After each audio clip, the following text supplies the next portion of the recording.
Hello everybody and welcome to the video.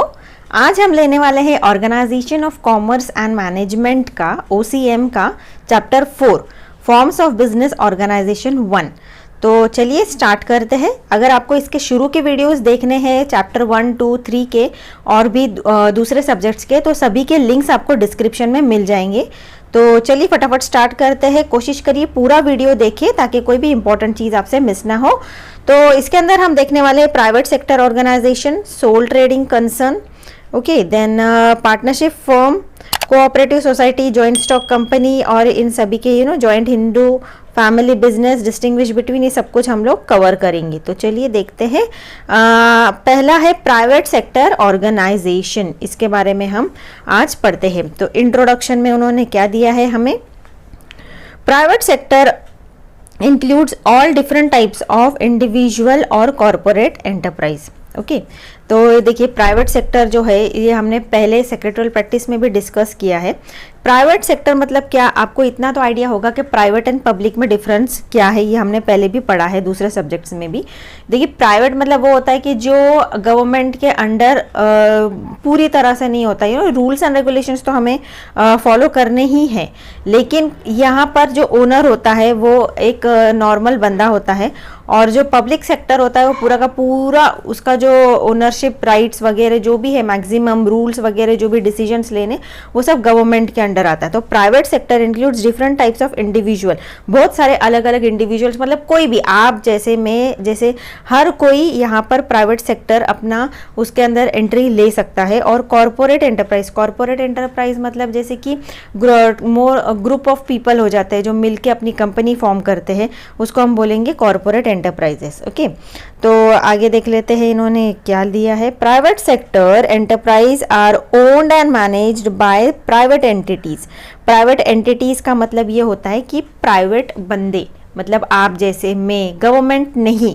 Entities का मतलब होता है एक आइडेंटिटी, ओके, एक जिसको एक आइडेंटिटी दी जाती है लीगली, उसको बोलेंगे हम एंटिटीज। ओके तो आगे देखते हैं। These private sector enterprises are mostly characterized by certain common characteristics. अभी इन्होंने किस तरह से डिस्क्राइब किया है कि प्राइवेट सेक्टर एंटरप्राइज जो है उसे किस तरह से कैटेगराइज किया है, और मोस्टली बाय सर्टन कॉमन, कुछ ग्रुप में इन्होंने डाल दिया है कि क्या रहेगा उसमें, तो हम उसको प्राइवेट सेक्टर एंटरप्राइज बोलेंगे। ओके तो पहला है like private initiative, profit motive, ownership, management in private hands etcetera. अभी जो बंदा देखिए बिजनेस स्टार्ट करता है प्रॉफिट अर्न करने के लिए, जिसका मोटिव होगा प्रॉफिट अर्न करना, जिसके पास ओनरशिप रहेगा, वो जो खुद मैनेज करेगा अपना पूरा बिजनेस, ओके, जिसे मोटिव इनिशिएटिव लेगा, मतलब वो खुद पार्टिसिपेट करेगा बिजनेस के अंदर ताकि उसका बिजनेस ग्रो हो।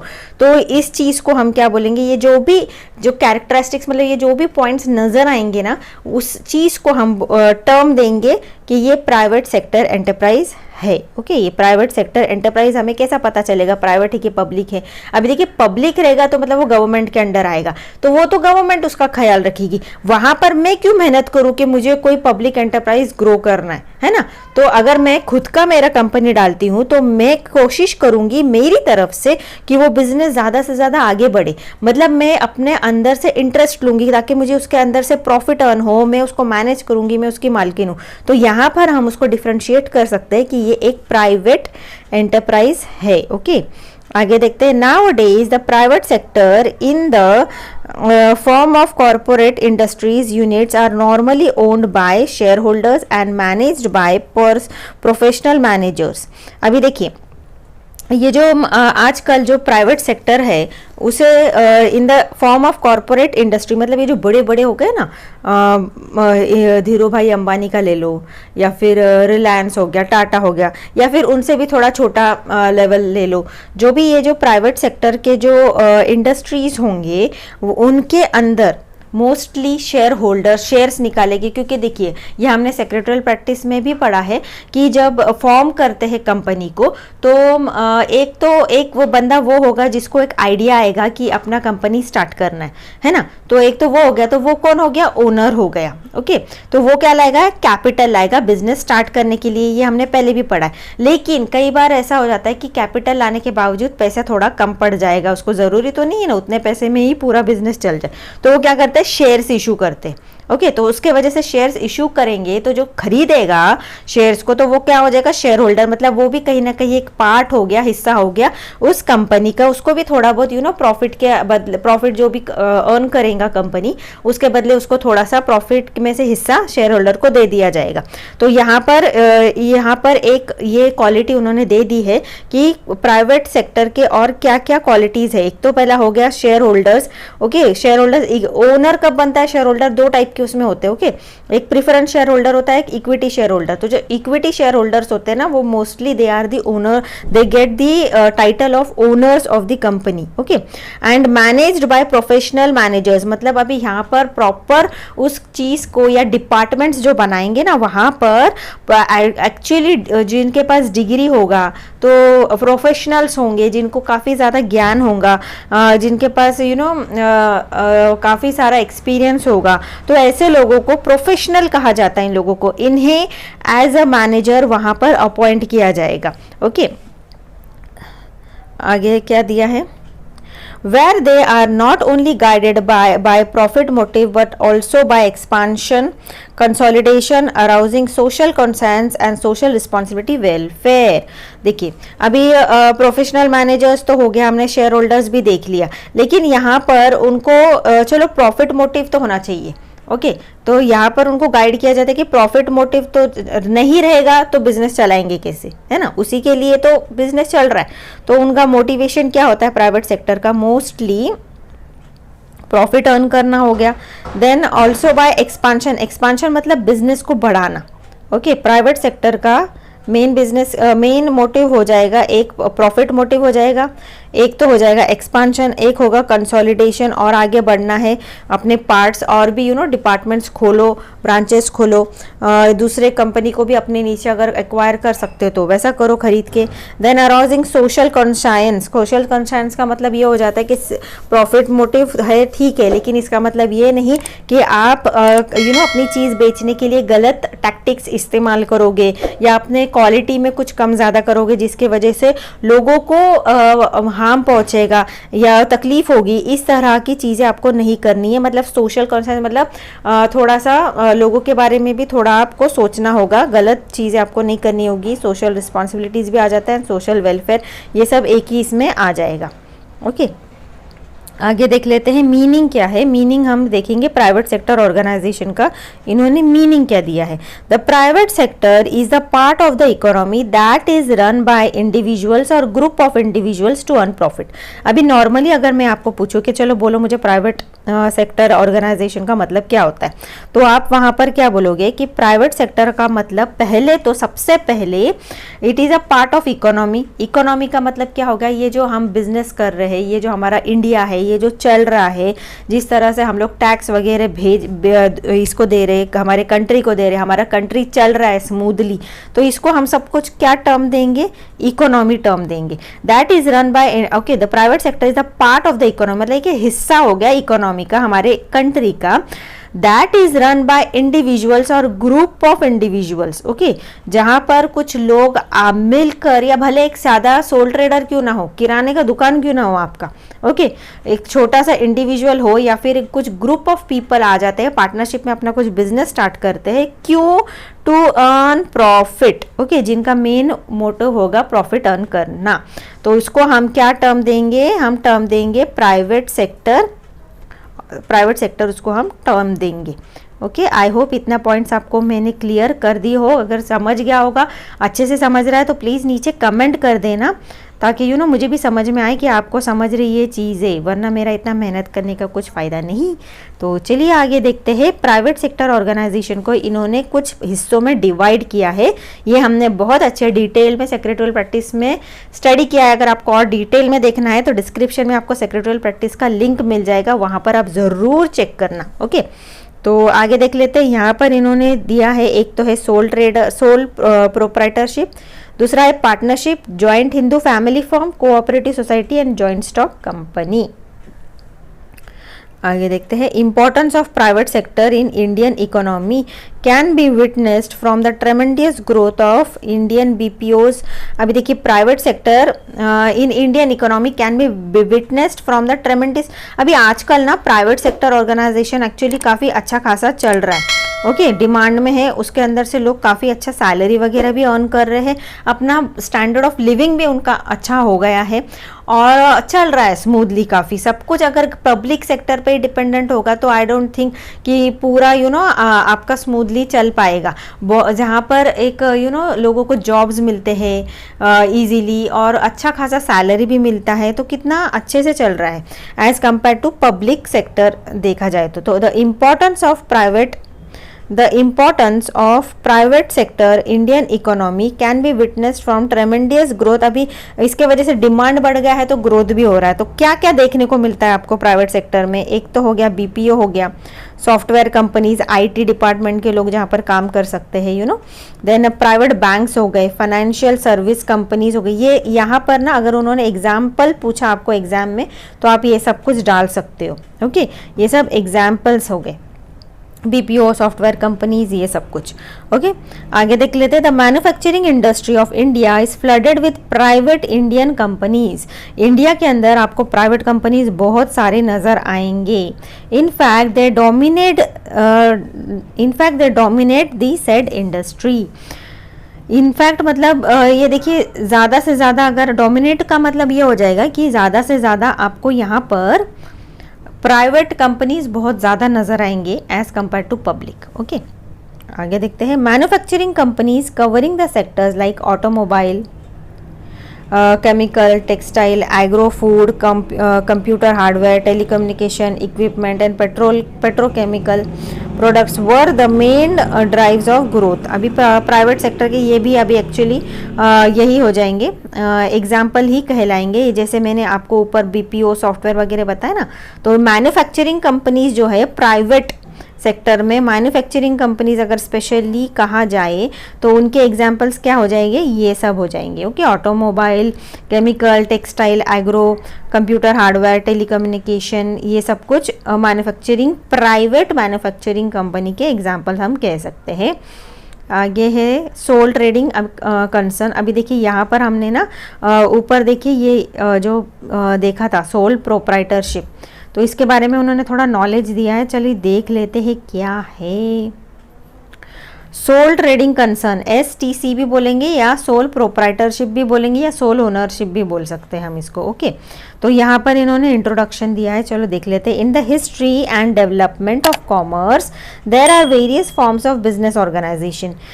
It brings from sole trading concern, sole proprietorship in the oldest and simplest form of organization. अभी देखिए जो सोल ट्रेडिंग है ना, ये एक सबसे ज़्यादा पुराना और पहला, मैं तो बोलूँगी पहला एक टाइप हो गया प्राइवेट बिजनेस चलाने के लिए, सोल प्रोप्राइटर या सोल ट्रेडिंग कंसर्न। यहाँ पर क्या होता है, सोल का मतलब अगर मैं बोलूँ तो सिंगल पर्सन, सोल का मतलब होता है सिंगल पर्सन। तो जो एक सिंगल पर्सन आता है अपना एक बिजनेस का आइडिया लेकर और अपना बिजनेस स्टार्ट करता है, भले वो कोई भी हो, सादा किराने का दुकान डाला हो, ब्यूटी पार्लर डाला हो या फिर गिफ्ट शॉप क्यों ना डाला हो, तो सिंगल पर्सन जो अपना बिजनेस स्टार्ट करता है, जिसका एम होता है प्रॉफिट अर्न करना, उसे हम कहेंगे सोल ट्रेडिंग कंसर्न। ओके, तो आगे देखते हैं इन्होंने क्या दिया है। The word sole means single and proprietorship means owner. Okay, जो मैंने आपको बताया वही है। This the name itself suggest that there is only one owner. Okay, एक ही ओनर होगा। A sole trader is an independent owner of business. Sole trader is an independent owner of a business, वही owner होगा, एक ही single person. The proprietor has all the rights and responsibilities of the business and any profit and loss में, जो भी profit होगा जो भी लॉस होगा उस सिंगल बंदे को ही झेलना होगा, उठाना होगा सब कुछ, प्रॉफिट या लॉस. तो जैसे कि देखिए ग्रोसरी शॉप हो गया, ब्यूटी पार्लर, गिफ्ट शॉप, ये जो छोटी छोटी शॉप्स, लोकल शॉप्स भी होते हैं ना आपके आसपास, उसको भी हम क्या सोल ट्रेडिंग के अंडर ही लेंगे. अभी यहाँ पर इन्होंने मीनिंग दिया है, चलो देख लेते क्या है. In this form of business an individual invest his own capital. अभी देखिए कैपिटल, कोई भी बिजनेस हो, पार्टनरशिप फर्म खोलो आप, ओनरशिप खोलो, या फिर कोई भी बड़ी एंटरप्राइज क्यों ना हो, उसके लिए आपको कैपिटल की ज़रूरत तो पड़ती ही है. कैपिटल का मतलब क्या है? कैपिटल का मतलब वो होता है कि जो बिजनेस स्टार्ट करने के लिए आपको जो शुरुआती पैसा जो लगता है ना बिजनेस स्टार्ट करने के लिए, उसको हम बोलेंगे कैपिटल. ओके, तो भले वो कोई भी हो, तो सोल ट्रेडिंग भले कंसर्न हो आपकी, लेकिन आपको पैसा तो लगेगा. तो वो अपना पॉकेट से, खुद के पॉकेट से जो पैसा लाता है बिजनेस स्टार्ट करने के लिए, उसको बोलेंगे हम his own capital. Uses his own skill, अपना जो खुद का टैलेंट होगा वो उसे यूज करेगा. And undertakes the business activities, अपने बलबूते पर, अपने स्किल पर और अपने पैसे पे जो बिजनेस स्टार्ट करता है उसको हम टर्म देंगे सोल ट्रेडिंग कंसर्न. ओके, आगे देख लेते हैं. He manages affairs of the business and enjoys profit and bears losses of his own. अभी जो भी बिजनेस का एक्टिविटी होगा ना वही बंदा देखेगा, फिर वही प्रॉफिट होगा तो उसे ही मिलेगा, लॉस भी होगा तो उसी को बेयर करना है. This form of commercial organization is also known as proprietorship. अभी ये जो ये हो गया सोल ट्रेडिंग कंसर्न, इसे एक और नाम दिया गया है proprietorship. The soul trader, individual entrepreneurship, proprietorship concern और सोल ट्रेडिंग कंसर्न, ये अलग अलग नाम है जो कि इस बिजनेस को दे दिया गया है. आगे देखते हैं, डेफिनेशन है, मैं इसे रीड आउट करके दे देती हूँ. आई होप इतना आपको समझ गया होगा. According to professor J Henson, sometimes known as one man business, it is a type of business unit where one person is solely responsible for providing the capital, for bearing the risk of the enterprise and for the risk of ownership. Okay, आगे देखते हैं. According to Professor James, the sole proprietorship is an informal type of business owned by one person. Okay, अभी ये आपको याद कर लेना. अगर आप इस तरह से डेफिनेशन भी अगर लिखते हो एग्जाम में तो काफ़ी अच्छे मार्क्स आपको मिल सकते हैं. तो जितना हो सके चलो ब्रीफ देना तो काफ़ी अच्छा बात है. डिस्क्राइब करके अगर आप लिख रहे हो तो बहुत अच्छा बात है.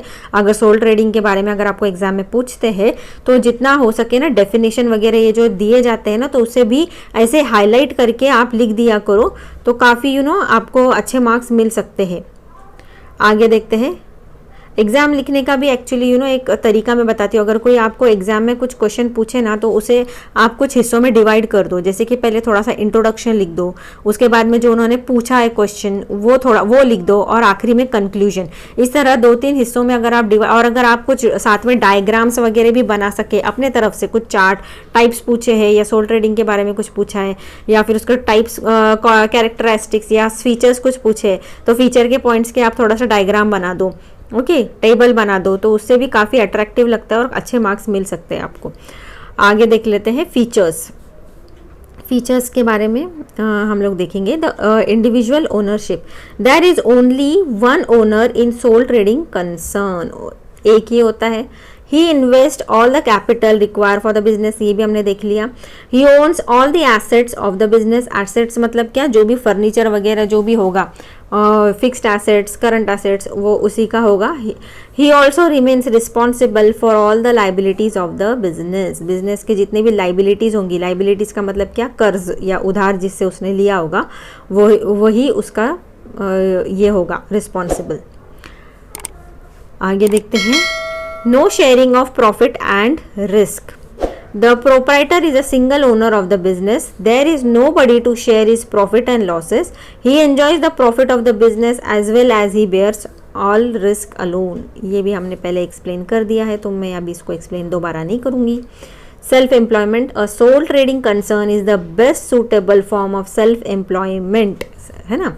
ये बहुत अच्छा एग्जाम्पल है सेल्फ एम्प्लॉयमेंट के लिए। Any unemployed person can start business with small capital and earn for his livelihood. He gets a source of income by starting his own business, है ना। बिजनेस देखिए, खुद का बिजनेस स्टार्ट किया तो कहीं ना कहीं से आपको एक अपना खुद का सोर्स ऑफ इनकम आप स्टार्ट कर लेते हो, जनरेट कर लेते हो। भले आप जॉब नहीं कर पा रहे हो, ठीक है, कोई बात नहीं। अगर आपको पढ़ाई वगैरह नहीं होती है, किसी से नहीं चलता है ना, नहीं होता है, तो फिर वो खुद का बिजनेस स्टार्ट कर सकता है, अपना लाइवलीहुड वो खुद कर सकता है। local market operation, large amount of capital and expert managerial ability is required for large scale business. Okay, large amount of, अभी बड़ा लार्ज स्केल बिजनेस स्टार्ट करना है तो अभी हमने थर्ड चैप्टर में भी देखा कि लार्ज स्केल पे करना है तो बहुत ही ज़्यादा करोड़ों में उसको कैपिटल लगता है, जो कि एक आम बंदे के लिए बिल्कुल भी पॉसिबल है नहीं। तो as compare to large scale industry, I think ये जो स्मॉल है बिजनेस, छोटा सा सोल ट्रेडिंग कंसर्न, ये काफ़ी किफ़ायती है और बहुत अच्छा है एक सिंगल पर्सन के लिए। A sole trader has limited capital and limited managerial ability, hence generally a sole trade operator operates in local market. ज़्यादातर ये कहाँ पर मिलेंगे आपको? लोकल मार्केट में। आगे देख लेते हैं, no separate legal status, a sole trading concern does not enjoy separate legal status in the eyes of law. The sole trader and his business are considered one and the same. मतलब देखिए, इसे ना जैसे कि आप company होती है, okay, ये कंपनी के बारे में कैसे रजिस्टर किया जाता है, सब कुछ हमने पढ़ लिया है दूसरे सब्जेक्ट्स में। तो उसके वजह से रजिस्टर करने की वजह से क्या होता है कि कंपनी को एक अलग लीगल एंटिटी मिल जाती है, मतलब उसकी खुद की एक लीगल आइडेंटिटी हो जाती है। जैसे कि आप एक इंसान हो, आपके अंदर ब्लड है, फ्लैश है ना, तो आप एक सेपरेट लीगल एक आइडेंटिटी है आपकी कि आप ये पर्सन हो। उसी तरह से जब आप अपनी कंपनी को रजिस्टर करते हो तो अपनी कंपनी को भी एक एज अ पर्सन की तरह एक लीगल एंटिटी मिल जाती है। भले उसमें ब्लड एंड फ्लैश नहीं है, जीता जागता इंसान नहीं है वो, लेकिन उसको एक पहचान मिल जाती है गवर्नमेंट के तरफ से। तो उसी तरह से अगर आप सोल ट्रेडिंग कंसर्न में अगर करते हो तो यहाँ पर इसे इसे कंपनी को जैसे एक लीगल एंटिटी आइडेंटिटी मिल जाती है ना, तो सोल ट्रेडिंग कंसर्न में इसे वैसी आइडेंटिटी नहीं मिल पाती है। अगर उसके बिजनेस में भी कुछ होता है ना, तो उसे बिजनेस में हुआ है ऐसा नहीं कंसिडर करेंगे, उस बंदे के साथ हुआ है ऐसे कंसिडर करेंगे। ओके, एक अलग से आइडेंटिटी नहीं दी जाती है बिजनेस को। तो in the eyes of law the sole trader and his business are considered one and the same, मतलब वो दोनों को एक ही माना जाता है, दो अलग पर्सन नहीं माना जाएगा जैसे कि कंपनी में होता है। Okay, then minimum government regulations, there is no separate act और law to govern the activities of sole trading concern. कोई अलग से कोई खास लॉ नहीं बनाया गया है अगर कुछ सोल ट्रेडिंग कंसर्न से रिलेटेड कोई मैटर हो तो। The registration of sole trading concern is not compulsory, registration करना ज़रूरी नहीं है, आप ऐसे ही कोई भी शॉप डाल के स्टार्ट कर सकते हो। Rigid legal formalities are not required for formation, जैसे अगर आपको शॉप चालू करनी है तो कोई बहुत ज़्यादा रूल्स एंड रेगुलेशंस नहीं है, आप ऐसे बिना कोई पेपर्स के भी स्टार्ट कर सकते हो। वही कंपैरिजन में अगर आपको कंपनी स्टार्ट करनी है तो काफ़ी सारे चीज़ें आपको ध्यान में रखनी पड़ती है। Only the tax law and labour law have to be followed. हाँ, ये बात सही है कि भले आपके पास पेपर्स वगैरह नहीं हो, ज़्यादा कुछ आपको रजिस्ट्रेशन, सादा सा शॉप एक्ट लाइसेंस भी आपको मिल जाए तो भी आप बिजनेस स्टार्ट कर सकते हो, लेकिन जो भी आप अर्न कर रहे हो ना उसके बदले गवर्नमेंट को आपको टैक्स वगैरह और लेबर लॉ के अंडर जो भी चीज़ें आती है ना वो आपको फॉलो करना ज़रूरी है। ओके, आई होप इतना आपको समझ गया होगा। अगर समझ रहा है तो प्लीज़ नीचे कमेंट कर दीजिए और अपने दोस्तों के साथ ज़रूर शेयर करना। तो चलिए आगे देख लेते हैं, अनलिमिटेड लाइबिलिटी क्या है। और soul trader has unlimited liability, मतलब जितना चाहे उतना उधार ले सकता है वो, है ना लाइबिलिटी। तो unlimited liability implies that there is no distinction between personal property and business property of sole trader. Okay, क्या देखिए, अभी पहले तो हमने ऊपर के पॉइंट में क्या पढ़ा कि जो उसका जो बिजनेस है वो और वो बंदा उन दोनों को एक ही माना जाएगा। जब वो एक ही माना जाएगा, इसका मतलब कि जो बिजनेस के अंदर यूज करने वाली जितने भी एसेट्स एंड लाइबिलिटीज है वो सभी उस बंदे की ही है। तो वो चाहे तो उसे उठा के बेच भी सकता है या उसे एज अ मॉर्गेज भी रख सकता है ना। इनडायरेक्टली यही मतलब हो गया।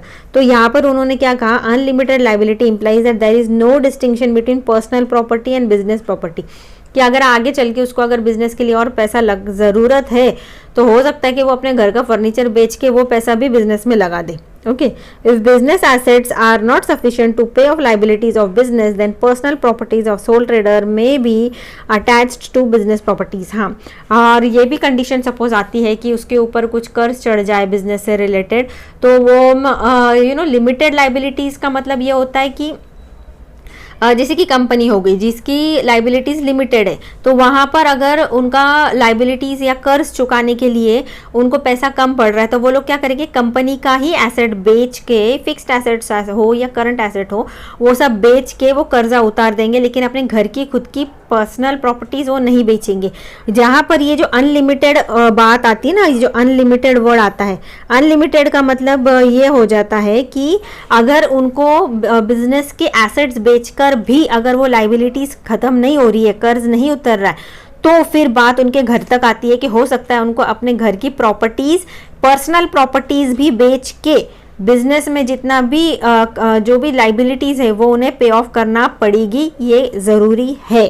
ओके, तो अनलिमिटेड का मतलब ये हो जाता है कि अगर आपको कर्ज चुकाने के लिए पैसा कम पड़ रहा है तो आपकी पर्सनल प्रॉपर्टीज भी आपको बेचनी होगी। और जहां पर लिमिटेड वर्ड आता है ना, प्राइवेट लिमिटेड, ये सब वर्ड्स आते हैं ना, तो लिमिटेड वर्ड का मतलब ये होता है कि आगे चल के अगर उनको पैसा कम पड़ रहा है तो वो सिर्फ बिजनेस की ही रिलेटेड जो एसेट्स होते हैं ना उन्हीं को बेच के वो कर्ज चुकाएंगे, और अगर वो कम पड़ रही है तो पर्सनल प्रॉपर्टीज को कोई हाथ नहीं लगाएगा उनके, भले वो बैड डेब्ट्स क्यों ना हो जाए। ओके, आगे देख लेते हैं, मेरिट्स है, तो ये पॉइंट मैं आपको अगले वीडियो में ले लेती हूँ। आई होप आपको इतना समझ गया होगा। तो अपने दोस्तों के साथ ज़रूर शेयर करना, हेल्प करिए इस चैनल को ग्रो करने के लिए। अभी आप ही भी एक हिस्सा हो इस चैनल का। तो कैसा लगा वीडियो ज़रूर कमेंट करिए, एक लाइक दे दीजिए और अपने दोस्तों के साथ ज़रूर शेयर करिएगा। मिलते हैं अगले वीडियो में, तब तक के लिए बाय बाय।